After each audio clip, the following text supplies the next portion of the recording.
वैज्ञानिक परिदृश्य का ये वीडियो नंबर 4 है, यानी कि चौथा वीडियो है। और बाकी के सारे वीडियोज हम जो है क्या कहते हैं अपने चैनल पे डाल चुके हैं। आप यूट्यूब पे एग्ज़ाम स्टडी EXY करके आप सर्च करेंगे तो हमारा जो है चैनल आपको मिलेगा। वहाँ पर पूरी की पूरी प्लेलिस्ट है। ध्यान रखिएगा EXY स्मॉल लेटर में EXY या कैपिटल लेटर में जो भी डालेंगे आपको मिल जाएगा। अब चलिए यहाँ पर हम पहला सवाल देखते हैं कि सवाल क्या है। 30 मार्च 2020 को नासा ने सनराइज मिशन की घोषणा की। इस मिशन के संबंध में विकल्प में कौन सा तथ्य सही नहीं है। ध्यान रखिएगा, यहाँ पर पूछा गया है कौन सा तथ्य सही नहीं है।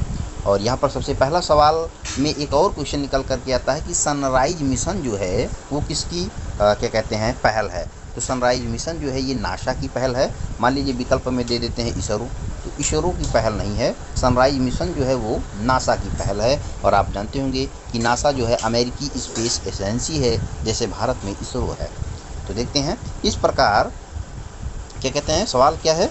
सवाल ये है कि इस मिशन का उद्देश्य सूर्य की उत्पत्ति तथा बृहद सौर कण तूफान का अध्ययन करना और सौर प्रणाली की क्रियाविधि से संबंधित जानकारी एकत्रित करना है। तो पहला स्टेटमेंट सही है। और क्या इसमें 3 पॉइंट हैं क्या कहते हैं। पहला है कि सूर्य की उत्पत्ति, एक पॉइंट नंबर 1। दूसरा है बृहद सौर कण तूफान, यानी कि जो सौर कण होते हैं उनसे जो तूफान उत्पन्न होते हैं सूर्य की सतह पर, उसका अध्ययन करेगा। और तीसरा जो है वो सौर प्रणाली की जो क्रियाविधि है, यानी कि हमारे यहाँ जो सोलर सिस्टम है वो कैसे काम करता है। इन तीनों जो है बिंदुओं पर जो है ये सनराइज मिशन काम करेगा।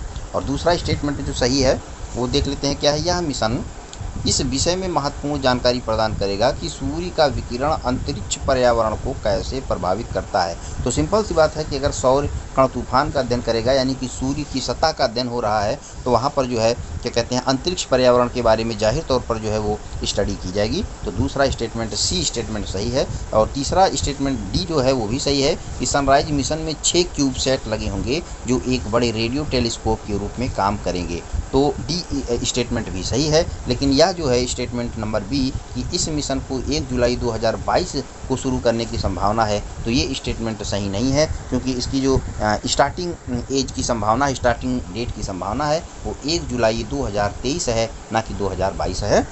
अब यहाँ पर एक बार हम डिटेल से देख लेते हैं कि 30 मार्च 2020 को अमेरिका की राष्ट्रीय वैमानिकी और अंतरिक्ष प्रशासन, जिसको नासा के नाम से हम जानते हैं, ने सनराइज का पूरा नाम क्या है तो यहाँ पर देख सकते हैं कि रेडियो इन्फॉर्मेटर स्पेस एक्सपेरिमेंट मिशन की घोषणा की। इस मिशन का उद्देश्य सूर्य की उत्पत्ति तथा बृहद सौर कण तूफान का अध्ययन करना और सौर प्रणाली की क्रियाविधि से संबंधित जानकारी एकत्रित करना है।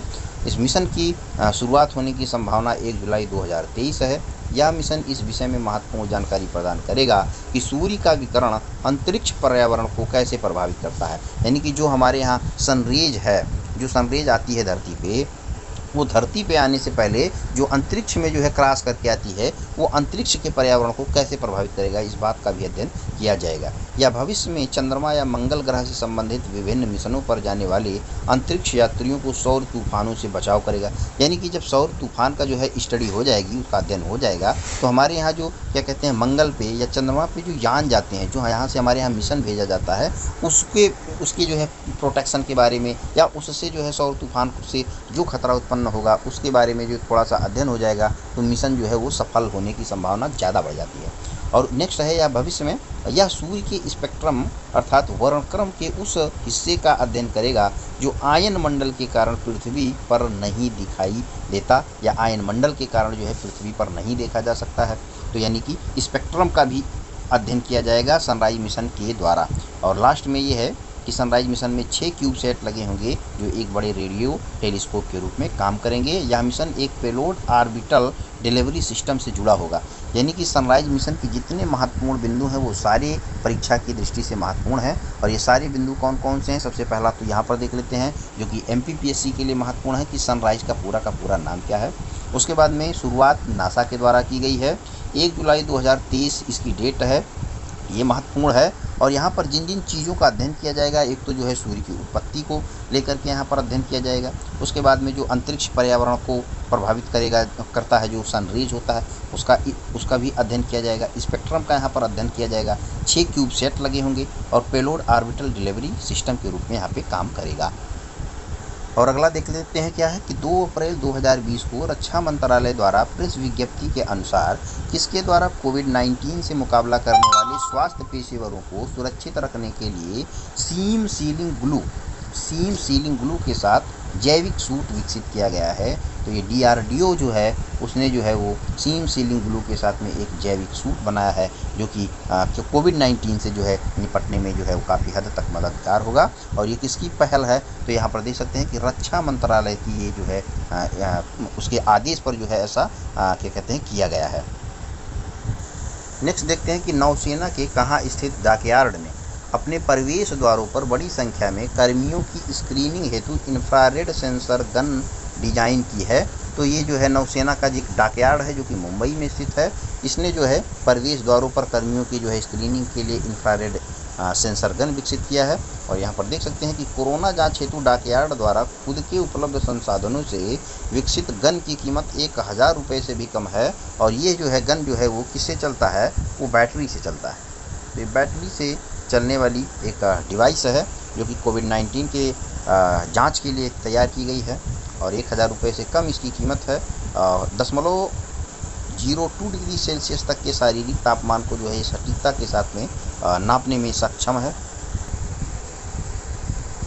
इसके बाद में अगला देखते हैं कि अप्रैल 2019 में centre of cellular and molecular biology Hyderabad ने किस संस्थान के साथ मिलकर नोवेल कोरोना वायरस की समग्र जीनोम सीक्वेंसिंग पर काम करना शुरू कर दिया है।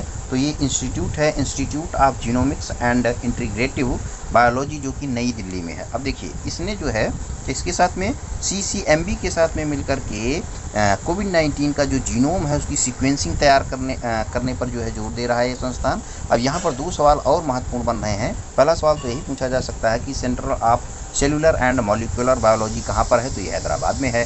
दूसरा पूछा जा सकता है कि institute of genomics and integrative biology कहाँ पर है, तो ये नई दिल्ली में स्थित संस्थान है।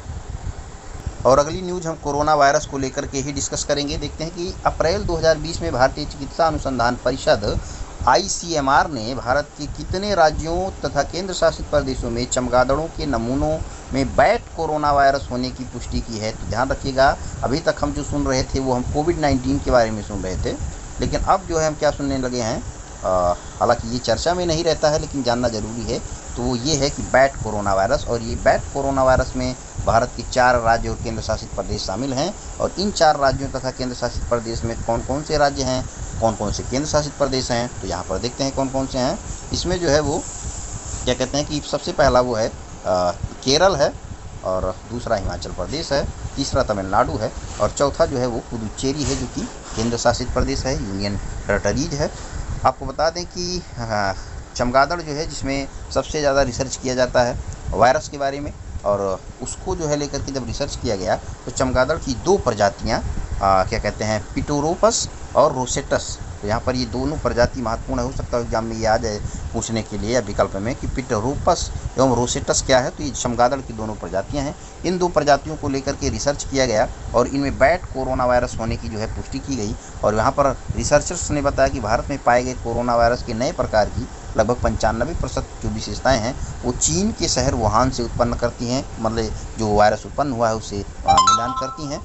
तो यहाँ पर जो है एक नए प्रकार के वायरस की खोज हुई है, बैट कोरोना वायरस, लेकिन इससे इंसानों के संक्रमण होने की अभी तक कोई जो है पुष्टि नहीं हुई है। तो इस क्वेश्चन के साथ में वैज्ञानिक परिदृश्य का जो है सारे जो क्या कहते हैं तथ्य थे, सारे सवाल थे वो समाप्त होते हैं। इसके आगे जो है हम क्या कहते हैं चर्चा करेंगे खेल परिदृश्य की, और यहाँ पर खेल से रिलेटेड जितनी भी घटनाएँ घटी हैं उन सबको देखेंगे जो परीक्षा के लिहाज से महत्वपूर्ण है। और तब तक के लिए आप हमारे चैनल जो है एग्ज़ाम स्टडी EXY जो है आप जो है यूट्यूब पर सर्च करें और वीडियो को हमारे लाइक करें, शेयर करें और सब्सक्राइब करें। और साथ में आप लोग कमेंट बॉक्स में अपने कमेंट ज़रूर हमें सुझाव में बताया कीजिए, वीडियो आपको कैसा लगा, उसमें कौन से सुधार की आवश्यकता है। इन सारी चीज़ों को आप में ध्यान रखिए। धन्यवाद।